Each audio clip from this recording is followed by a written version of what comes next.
अर्जुन, साक्षी और प्रीति के साथ होटल ब्लू नाइट आ गया था। मैनेजर को रेस्टोरेंट एरिया में राउंड के लिए जाना था। उसने उन्हें आगे जाने के लिए कहा। वो तीनों अंदर जा ही रहे थे, पर लाइन में लगे लोगों को वो पसंद नहीं आया। तभी उन्हीं में से एक आदमी अर्जुन को बार बार पीछे जाकर लाइन में लगने के लिए बोलने लगा। वो अर्जुन या रिसेप्शनिस्ट किसी की बात सुनने के लिए तैयार नहीं था। परेशान होकर रिसेप्शन की एक लड़की ने सिक्योरिटी को कॉल कर दी और दूसरी अर्जुन को अंदर ले जाने के लिए आगे आई। उसने कहा, अर्जुन सर, आप मेरे साथ आइए। वो आदमी पूरी तरह गुस्से में था। मैं आखिरी बार बोल रहा हूँ, उसके बाद तू ही जिम्मेदार होगा। उस आदमी ने कहा, पर अर्जुन ने उस पर ध्यान नहीं दिया। वो उस आदमी को ज्यादा सीरियसली नहीं ले रहा था। उन्होंने अंदर जाने के लिए कुछ कदम ही बढ़ाए थे। तभी लाइन में लगे आदमी ने रिसेप्शन से लोहे का बना डिजाइनर फ्लावर पॉट उठाया और अर्जुन की ओर बढ़ा। सब उसे अर्जुन की ओर जाते हुए देख रहे थे। अर्जुन को महसूस हो गया था कि वो आदमी क्या करने वाला था, पर उसने कुछ नहीं किया। अगले ही पल उसने अर्जुन के सिर पर पीछे से एक जोरदार हमला किया। साक्षी, प्रीति और रिसेप्शनिस्ट डर से चिल्लाने लगी। अर्जुन उसी पल नीचे गिर गया। वो तीनों अर्जुन को उठाने की कोशिश करने लगी। उस आदमी ने अब तक अपनी हद पार कर दी थी, इसलिए लाइन में लगे सारे लोगों ने उसी समय उसे दबोच लिया। ओह माय गॉड अर्जुन, तू ठीक है ना? क्या तू मुझे सुन पा रहा है? इसे शायद ज्यादा लग गई है। प्रीति और साक्षी ने उसे उठाने की कोशिश करते हुए कहा। अर्जुन किसी की आवाज नहीं सुन पा रहा था। चारों ओर आवाजें गुम होने लगीं, जैसे कि वो उनसे दूर होते जा रहा हो। धीरे धीरे उसकी आंखों में अंधेरा छा गया। अर्जुन आंखें खोल, क्या हुआ तुझे? प्रीति ने उसे जगाते हुए कहा। अर्जुन में सांसें तो सही थीं, पर उसमें कोई हलचल नहीं थी। और फिर बस एक सन्नाटा। वो बेहोश हो गया। हवा की सीटी और पत्तों की सरसराहट में अगले ही पल उसने अपनी आंखें खोली। वो इस बार जानता था कि वो कहां पहुंच सकता है। अर्जुन रात के अंधेरे से भरे एक घने जंगल में था, जहां 2 साल पहले वो बेहोश होने के बाद आ चुका था। यहां उसे एक 18 साल की छोटी लड़की मिलने वाली थी। उसने इधर उधर देखा। उसे अंधेरे में किसी की छोटी सी परछाई हिलती दिखाई दी। ये वही लड़की थी जो उसे मिलने वाली थी। उसने भी अर्जुन को देख लिया। वो धीरे धीरे उसके पास आने लगी। कौन हो तुम और इस जंगल में क्या कर रहे हो? लड़की ने उसके पास आते हुए पूछा। वो दिखाना नहीं चाहती थी, पर अर्जुन को देखकर वो थोड़ा डर गई। क्या तुम मुझे बता सकती हो कि ये कौन सी जगह है और तुम इतनी रात को अकेले इस जंगल में क्या कर रही हो? अर्जुन ने भी पूछा। पूछ तो ऐसे रहे हो जैसे कोई एलियन हो। ये अर्थ है और मैं अपने दादाजी को ढूंढ रही हूँ। लड़की ने जवाब दिया। कौन है तुम्हारे दादाजी जो एक बच्ची को जंगल में अकेला छोड़ दिया? उनमें दिमाग है भी या नहीं? अर्जुन ने इधर उधर देखते हुए कहा। पहली बात, मैं कोई बच्ची नहीं हूँ और ठीक से बात करो मेरे दादाजी के बारे में। वो यहाँ के तीसरे मिस्टर किंग हैं, पर अब वो रिटायर हो चुके हैं। लड़की ने कहा। क्या तुम्हारे दादाजी तीसरे मिस्टर किंग हैं? वैसे मुझे बता सकती हो कि अभी साल कौन सा चल रहा है और उनके बाद यहाँ कुल मिलाकर कितने मिस्टर किंग रह चुके हैं? अर्जुन ने पूछा।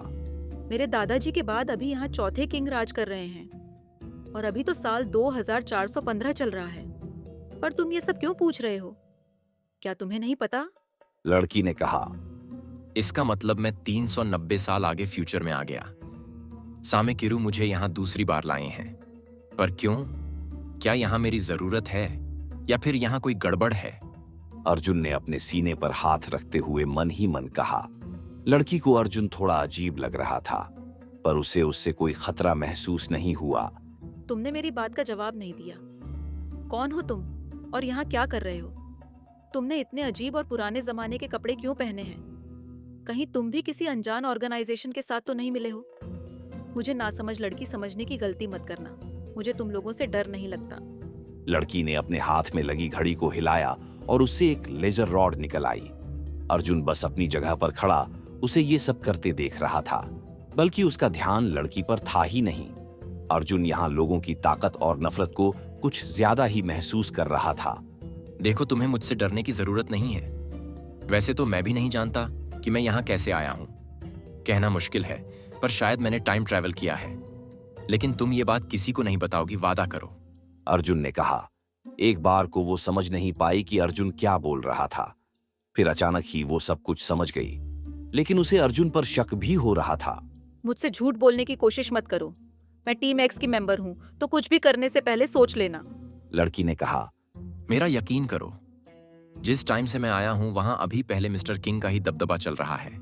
इसलिए मैं पूछ रहा था कि अभी तक यहां कितने मिस्टर किंग रह चुके हैं। ये कहकर अर्जुन एक बार के लिए अपनी कही बात पर ही हंसने लगा। क्या मेरे परदादा पहले मिस्टर किंग? नहीं, पहले मुझे कोई सबूत दो। मैं तुम जैसे किसी अनजान पर भरोसा नहीं कर सकती। लड़की पहले हैरान रह गई, फिर वापस शक करते हुए बोली। दरअसल आने वाले टाइम में ये लड़की अर्जुन की ग्रेट ग्रैंड डॉटर थी। एक मिनट, क्या मैंने कुछ गलत सुना? नहीं, अभी अभी इसने सच में मुझे अपना परदादा कहा। इसका मतलब ये मेरी चौथी पीढ़ी है। कितना अजीब लग रहा है। अर्जुन ने मन ही मन मुस्कुराते हुए कहा। मैं नहीं जानता कि तुम्हें क्या सबूत दूं, पर तुम मेरा भरोसा कर सकती हो। मेरे होते तुम्हें कोई खतरा नहीं। उसने आगे लड़की की आंखों में देखते हुए कहा। अर्जुन की आंखों में देखते ही वो शांत हो गई। उसे पता नहीं चला, पर उसे अंदर ही अंदर लगा कि वो अर्जुन पर भरोसा कर सकती थी। पहले मिस्टर किंग मेरे ग्रेट ग्रैंडफादर थे। मैंने उनके बारे में बस कहानियों में ही सुना है। क्या तुम सच में उनके टाइम से आए हो? और क्या टाइम ट्रैवल करना इतना आसान होता है? बताओ ना, वो कैसे इंसान थे, या वो कैसे दिखते थे, और उन्हें ट्रेनिंग किसने दी थी?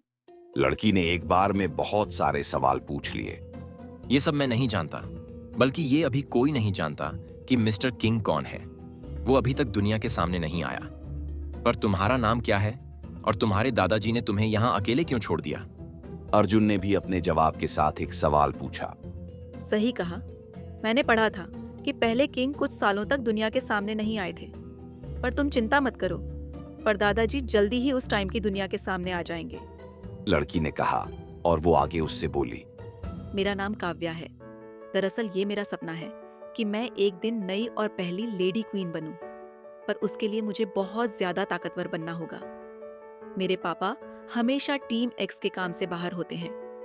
दादा और दादी जी किसी ऐसी जगह रहते हैं जहां के बारे में कोई नहीं जानता। पर आज शाम मैंने हेडक्वार्टर में बड़े लोगों को बात करते सुना कि वो किसी सुनसान जगह पर रहते हैं। जगह दिल्ली में ही है, पर बहुत दूर। इसलिए मैं अकेले ही जा रही हूँ उनसे मिलने। अर्जुन उसकी बातें ध्यान से सुन रहा था, पर अभी तक उसे काव्या की बातों से कुछ अजीब नहीं लगा। अपने सपने के लिए तुम अपने दादा को ढूंढने निकली हो। अच्छा है, तुम लड़ नहीं सकती और काफी कमजोर हो, इसलिए अभी मुझे देखकर डर रही थी। अर्जुन ने कहा। वो बात यह है कि यहाँ कुछ अनजान ऑर्गेनाइजेशन ताकत पाने के लिए कुछ भी करने के लिए तैयार रहती है। वो अचानक बहुत सारे आकर हमला करते हैं, तो मुझे लगा तुम उन्हीं में से एक हो। काव्या ने कहा। वैसे तुम कौन हो, और तुम्हारे पास कोई टाइम मशीन है क्या? उसने आगे मुस्कुराते हुए पूछा। मैं मेरा नाम तो नहीं बता सकता, पर क्योंकि मैं तुमसे लगभग 400 साल बड़ा हूं, तो तुम मुझे दादाजी कहकर बुला सकती हूं। और हाँ, मेरी टाइम मशीन मेरे हाथ में है। मैं बस वापस जाने ही वाला हूं। अर्जुन ने कहा। मैं क्यों तुम्हें दादाजी बोलूं, बूढ़े खूसट? काव्या ने जोर से हंसते हुए कहा। वैसे तो काव्या अच्छी, साफ दिल और सबका भला सोचने वाली लड़की थी, पर साथ ही काफी जिद्दी और अड़ियल होने के साथ कभी कभी वो सब बोल जाती जो सामने वाले को पसंद ना आए। तुम्हारे पास टाइम मशीन है, मतलब तुम भी टीम एक्स से हो, और वो भी बड़ी पोजीशन में। मैंने सही कहा ना? उसने आगे शांत होकर पूछा। हाँ, तुमने सही कहा। मैं वहां लीडर हूं। अर्जुन ने उससे नजरें चुराते हुए कहा। इसका मतलब तुम भी ताकतवर हो। मैंने पढ़ा था उस टाइम पर सारे लीडर्स और कमांडर्स भी ताकतवर होते थे। हाँ, तुम मेरे दोनों दादाजी जितने ताकतवर तो नहीं होगे, पर क्या तुम मुझे थोड़ी बहुत ट्रेनिंग दे सकते हो? मतलब इतनी कि मैं कम से कम लड़ पाऊं। उसके बाद मैं मेरे दादाजी से ही ट्रेनिंग लूंगी। प्लीज मना मत करना। काव्या ने उस पर जोर दिया। ठीक है, पर फिलहाल मुझे जाना होगा, वरना बहुत बड़ी दिक्कत हो जाएगी। जल्दी मुझे टाइम और डेट बताओ, मैं यहाँ वापस जरूर आऊंगा। अर्जुन ने अपने फोन में टाइम देखते हुए कहा, तो काव्या ने उसे डेट और टाइम बता दिया। उसके तुरंत बाद ही अर्जुन ने अपनी आंखें बंद कीं